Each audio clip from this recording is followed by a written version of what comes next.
Jehanabad Lok Sabha seat पर इस बार मामला बिल्कुल दिलचस्प होता चला जा रहा है। नमस्कार, दर्श न्यूज में आपका स्वागत है। मैं हूं अनुराग। बात करते हैं जहानाबाद लोकसभा सीट की, जहां पिछली बार जेडीयू के चंद्रेश्वर चंद्रवंशी महज कुछ वोटों से ही चुनाव जीत पाए थे। इस बार राह और भी मुश्किल हो गई है। मुश्किल कैसे है, पूरी बात आपको बताएंगे, पूरा समीकरण आपको दिखाएंगे कि जहानाबाद में क्या कुछ हो रहा है, किस तरह से समीकरण जो है जहानाबाद के बदल गए हैं। तो जहानाबाद के बारे में आपको बताएं कि जहानाबाद भूमियार बहुल इलाका है और यहां से भूमियार उम्मीदवार ही चुनाव जीतते रहे हैं। हालांकि पिछली बार चंद्रेश्वर चंद्रवंशी जो पिछड़ा समाज से आते हैं, उन्होंने जीत हासिल की थी और उनके सामने थे सुरेंद्र यादव। मामला इस बार कुछ ऐसा ही है। फिर से एक बार चंद्रेश्वर चंद्रवंशी मैदान में हैं जेडीयू की तरफ से और दूसरी तरफ हैं सुरेंद्र यादव आरजेडी की तरफ से। तो मामला आमने सामने का ही है, लेकिन इसमें कई सारे कोण बन रहे हैं। इस बार पिछली बार की तरह मामला बिल्कुल आसान नहीं दिख रहा है, क्योंकि दो कद्दावर भूमियार उम्मीदवार मैदान में उतर रहे हैं। एक ने नॉमिनेशन कर दिया है और दूसरे नॉमिनेशन की तैयारी में है। बताते हैं आपको पूरी बात।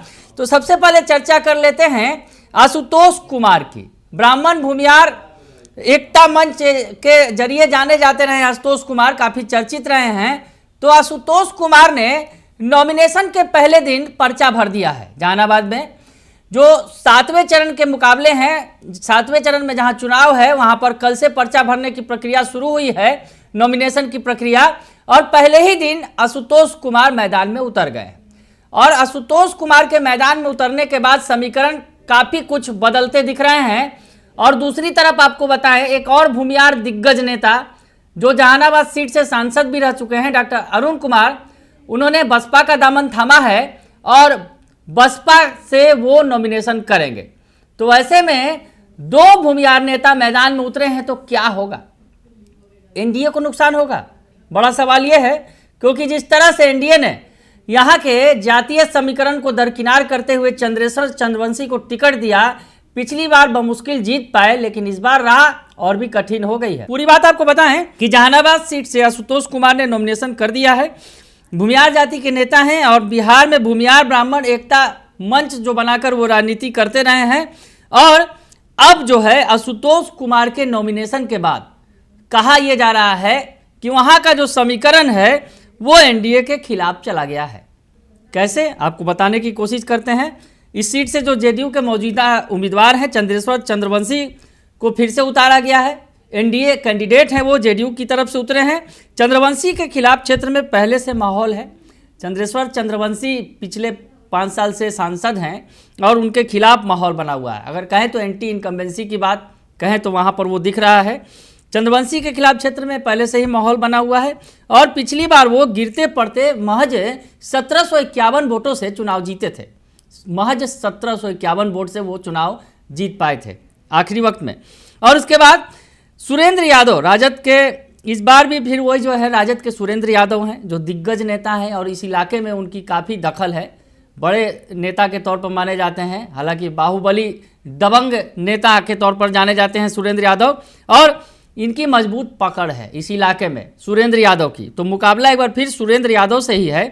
और आपको बताएं कि ये जो इलाका है भूमियार और यादव बहुल इलाका है। जहानाबाद का जो इलाका है, यहाँ पर भूमियार और यादव बहुल इलाका है। और जहानाबाद सीट पर एनडीए ने एक बार फिर भूमियार को उम्मीदवार नहीं बनाया। पिछली बार ही इसको लेकर विरोध हो रहा था। पिछली बार ही यहाँ से लोग चाहते थे कि एनडीए का जो उम्मीदवार हो वो भूमियार समाज से हो, लेकिन पिछली बार ही चंद्रेश्वर चंद्रवंशी को उतारा गया, वो गुस्सा था। और इस बार फिर से एक बार चंद्रेश्वर चंद्रवंशी पर ही दांव खेला है एनडीए ने। तो ऐसी स्थिति में भूमियार का पत्ता साफ करने के बाद यहाँ पर समीकरण बदले नजर आ रहे हैं। हम आपको बताएं कि जब समता पार्टी और बीजेपी का गठबंधन बिहार में नया बना था, तब 1999 में अरुण कुमार समता पार्टी से सांसद बने थे। अरुण कुमार 2014 में भी एनडीए से सांसद बने। इस बार भी टिकट चाहते थे, लेकिन टिकट नहीं मिला और उसके बाद अब बीएसपी से उम्मीदवार बनने जा रहे हैं। बीएसपी से उन्हें टिकट मिला है और वो नॉमिनेशन करेंगे। तो ऐसी स्थिति में आपको बताएं कि जहानाबाद पर किस तरह से भूमियारों की पकड़ रही है। लंबे समय तक अरुण कुमार यहाँ सांसद भी रहे और कई बार जीतते रहे। उसके अलावा 2009 में बात करें तो जेडीयू से ही जगदीश शर्मा भी जीते। 2014 में जेडीयू ने भूमियार समाज से ही आने वाले आम्रपाली ग्रुप वाले अनिल शर्मा को उम्मीदवार बनाया था। इस सीट पर 1998 तक लेफ्ट का कब्जा था। फिर राजद से सुरेंद्र यादव जीते। 2019 में नीतीश ने अति पिछड़ा कार्ड खेला और जहानाबाद में भूमियार के खाते से साफ कर उस भूमियार का जो सीट भूमियार बहुल सीट थी जहानाबाद, उसमें अति पिछड़ा चंद्रेश्वर चंद्रवंशी को मैदान में उतारा। नीतीश कुमार ने यहाँ के समीकरण बदलने की कोशिश की। हालांकि जिस तरह से 2019 में चंद्रेश्वर चंद्रवंशी मैदान उन्होंने जीत लिया, अंतिम वक्त में 1751 वोट से वो जीत गए, बहुत ही कम वोट की मार्जिन से जीते। लेकिन अब ये जो बात चर्चा में है कि भूमियारों के गांव में जो मुजफ्फरपुर और वैशाली का उदाहरण दिया जा रहा है, ठीक वैसे ही इस बार नवादा में भूमियारों ने सीट बचाने के लिए दिया है। जिस तरह से भूमियार का उदाहरण मुजफ्फरपुर और वैशाली में दिया जा रहा है, मुजफ्फरपुर और वैशाली से अगर कहें तो वहाँ पर मुन्ना शुक्ला को उतारा है आरजेडी ने। उस इलाके में अगर इर्द गिर्द की बात करें सीटों पर, कहीं भी भूमियार उम्मीदवार नहीं दिए गए हैं। तो भूमियार उम्मीदवार का हवाला देकर वहाँ पर वोट मांगे जा रहे हैं और यहाँ कुछ इसी तरह का हाल है कि यहाँ पर भूमियार को मैदान में नहीं उतारा गया है। तो इसके खिलाफ जो है हवा बनाई जा रही है और एनडीए के खिलाफ ये बातें जा रही हैं, क्योंकि जिस तरह से जहानाबाद के भूमियार नेताओं ने आशुतोष कुमार को जो मैदान में उतरे हैं उन्हें मदद करने का भरोसा भी दिया है। अगर ऐसा होता है तो मुकाबला बड़ा ही दिलचस्प हो जाएगा। हालांकि अरुण कुमार जो है बसपा के टिकट पर यानी हाथी की सवारी करते हुए मैदान में हैं, तो वैसी स्थिति में मामला बड़ा ही दिलचस्प होता चला जा रहा है। जहानाबाद का 1751 वोटों का जो फासला था शायद इस बार मिट जाए जैसा समझा जा रहा है, क्योंकि जिस तरह से तमाम समीकरण बिगड़ते नजर आ रहे हैं आशुतोष कुमार के मैदान में उतरने से, या फिर अरुण कुमार भी ताल ठोक रहे हैं, वैसी स्थिति में क्या कुछ होगा। क्योंकि जिस तरह से आशुतोष कुमार के समर्थन में भीड़ भी काफ़ी देखी गई जब वो नॉमिनेशन को पहुँचे।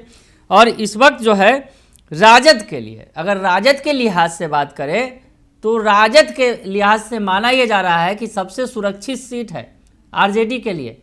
कोई सीट जीते ना जीते, लेकिन जहानाबाद की सीट आरजेडी के खाते में ही जा रही है, ये बात तय माना जा रहा है। क्योंकि पिछली बार ही इसका ट्रेलर देखने को मिला था, 1751 वोट से चंद्रेश्वर चंद्रवंशी जीत जरूर गए थे, लेकिन इस बार माना जा रहा है कि वो जो 1751 वोट हैं वो खत्म हो जाएंगे, यानी उसका जो फासला है वो मिट जाएगा और जहानाबाद से सुरेंद्र यादव का पलड़ा मजबूत है। तो जहानाबाद का जो समीकरण है वो समीकरण अब आशुतोष कुमार के मैदान में उतरने से, दूसरी तरफ अरुण कुमार भी मैदान में है, तो ऐसी स्थिति में तमाम समीकरण जो है एनडीए के पक्ष में अगर कहें तो गड़बड़ होते चले जा रहे हैं और इसका सीधा सीधा फायदा आरजेडी को मिलता चला जा रहा है। आरजेडी के सुरेंद्र यादव जो दबंग हैं, बाहुबली के तौर पर जाने जाते हैं, दबंग नेता के तौर पर जाने जाते हैं, फिलहाल बिहार सरकार में मंत्री भी रह चुके हैं पिछली जो 17 महीने की सरकार थी उस सरकार में। लेकिन अब जो है जो जहानाबाद का समीकरण बहुत कुछ कहने लगा है और पिछली बार की समीकरण से इतर है। थोड़ा सा और आपको बता दें जहानाबाद के बारे में कि चंद्रेश्वर चंद्रवंशी ने जो 2019 में जीता था और चंद्रेश्वर चंद्रवंशी और सुरेंद्र यादव के बीच कड़ी टक्कर हुई थी और 1751 वोट से जीते थे। वहाँ पर आपको बताएं कि चंद्रेश्वर प्रसाद को 3,35,584 वोट मिले थे, वही राजद के सुरेंद्र प्रसाद यादव को 3,33,833 वोट। समझ सकते हैं 1751 वोटों का फासला था। और राष्ट्रीय समता पार्टी से अरुण कुमार भी मैदान में थे, उन्हें 34,558 वोट मिले थे और वो तीसरे नंबर पे थे। सीपीआईएम की कुंती देवी ने 26,325 वोट हासिल किए थे और चौथे नंबर पे बसपा के नित्यानंद सिंह को 19,211 वोट मिले थे। तो खैर इस बार जो है बसपा की टिकट पर हाथी की सवारी कर रहे हैं अरुण कुमार और उधर निर्दलीय मैदान में उतर गए हैं आशुतोष कुमार। दोनों भूमियार नेता हैं, कद्दावर नेता हैं। वैसी स्थिति में समीकरण बिगड़ना तय है। और उसके अलावा अगर सीपीआईएम की बात करें तो सीपीआईएम भी आरजेडी के साथ है, पिछली बार अलग अलग थी, तो ऐसी स्थिति में उसका भी असर पड़ेगा। तो ऐसी स्थिति में सुरेंद्र यादव के लिहाज से यानी आरजेडी कैंडिडेट के लिहाज से ये सीट सबसे सेफ सीट मानी जा रही है। अब आपको थोड़ा सा इस सीट का इतिहास भी बता देते हैं कि क्या कुछ रहा है। इतिहास है 1957 से 1962 तक के चुनाव में कांग्रेस की सत्यभामा देवी ने इस सीट से जीत हासिल की थी। 67 से 71 के चुनाव में भाकपा के चंद्रशेखर सिन्हा ने इसे जीता था। 1977 में चुनाव में भारतीय लोकदल के हरिलाल प्रसाद सिन्हा ने जीता। 80 में भारतीय राष्ट्रीय कांग्रेस और 1984, 89 और 91 में भारतीय कम्युनिस्ट पार्टी और 96 और 98 में राष्ट्रीय जनता दल के उम्मीदवार जीते थे। उसके बाद जो समीकरण है हमने आपको बताया कि किस तरह से 99 में जनता दल यू के, 2004 में राष्ट्रीय जनता दल और 2009 में जनता दल यू के उम्मीदवार जीते और 2014 से 19 तक राष्ट्रीय लोक समता पार्टी के डॉक्टर अरुण कुमार सांसद रहे। 2019 के चुनाव में जदयू के चंदेश्वर प्रसाद चंद्रवंशी 1751 वोटों से जीते। तो ऐसी स्थिति में आप समझ सकते हैं कि इस सीट पर भाकपा का भी यानी वामपंथी दलों का भी खासा प्रभाव रहा है और ऐसी स्थिति में वामपंथी दल आरजेडी के साथ हैं और समीकरण बहुत कुछ कर रहे हैं और जिस तरह से दो दिग्गज भूमिहार नेता मैदान में हैं तो उसका सीधा सीधा नुकसान होता जेडीयू को होता दिख रहा है, यानी एनडीए के खाते में नुकसान होता दिख रहा है। अब आपको बता दें थोड़ा सा यहाँ का भूगोल क्या कहता है। यहाँ के 6 विधानसभा सीटें आती हैं जहानाबाद लोकसभा सीट में। इसमें अरवल, कुर्था, जहानाबाद, घोसी, मखदूमपुर और अतरी शामिल है। जहानाबाद संसदीय सीट में जहानाबाद और अरवल जिलों के कुछ विधानसभा क्षेत्रों को मिलाकर इसे बनाया गया है। तो यानी कुछ जो जहानाबाद जिले में पड़ता है और कुछ अरवल जिले के जो हैं जो विधानसभा क्षेत्र हैं वो इसमें पड़ते हैं। तो समीकरण बड़ा ही जो अगर कहा जाए एनडीए के पक्ष में मुश्किल होता चला जा रहा है और जिस तरह से आरजेडी के लिए राह आसान होती चली जा रही है और समीकरण जो है बदलता दिख रहा है। तो जहानाबाद का मुकाबला अब दिलचस्प दौर में पहुंच गया है। हालांकि अभी नॉमिनेशन का पहला दिन जो था 7 तारीख को आशुतोष कुमार मैदान में उतरे हैं और कुछ निर्दलीय ने भी नामांकन किया है। अब आगे देखिए होता है क्या, जब मैदान में जब उतरेंगे, जब फाइनली मुकाबला होगा और 4 तारीख को रिजल्ट आएगा तो किसके पक्ष में ऊँट किस करवट बैठता है ये देखना बड़ा ही दिलचस्प होगा। बने रहिए दर्शन न्यूज के साथ, तमाम खबरों से आपको अपडेट रखेंगे। फिलहाल के लिए इतना ही, धन्यवाद।